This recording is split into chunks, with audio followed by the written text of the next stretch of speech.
Edgar Berlanga goes the distance once again against Steve Rose.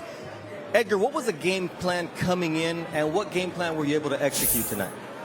I mean, we thought he was going to stand right there with me, even though we practiced in a little gym of him moving.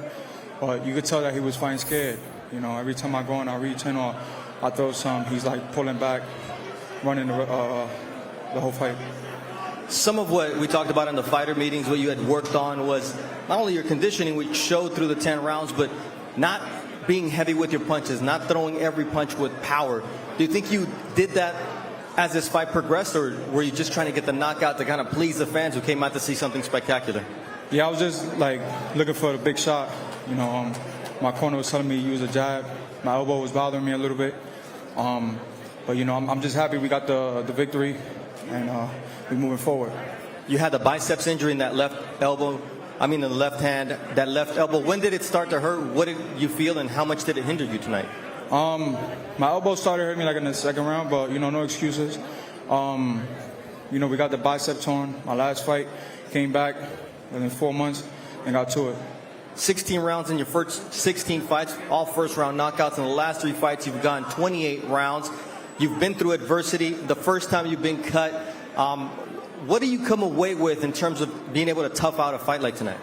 You know, tonight he was a scared fighter. You know, and it's hard to try to land and get your shots off when you find somebody that's scared, especially moving back. You know, when he fought Triple G, he brought it to Triple G.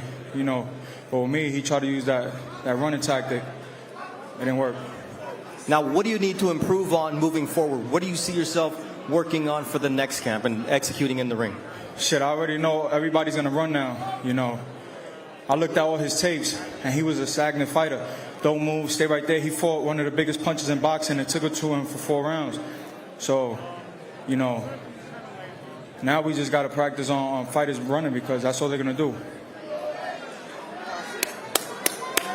What about in the corner? You had different voices in the corner. How is that working out for you in terms of hearing Kay Karoma, Andre Rozier, and your father? It was all the same instructions, you know, just different voice.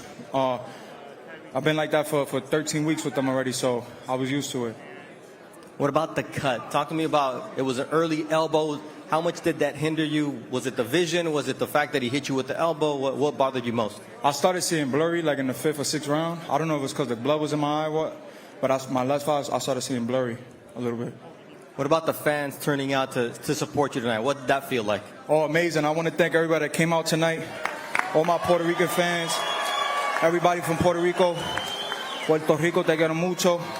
All my hometown people out here in New York that came to visit, took flights, booked hotels, babysat, you know what I'm saying? They left their kids out with the babysitters home. I thank you guys, man. And I'm looking forward to doing it June 11th, Puerto Rican Day weekend.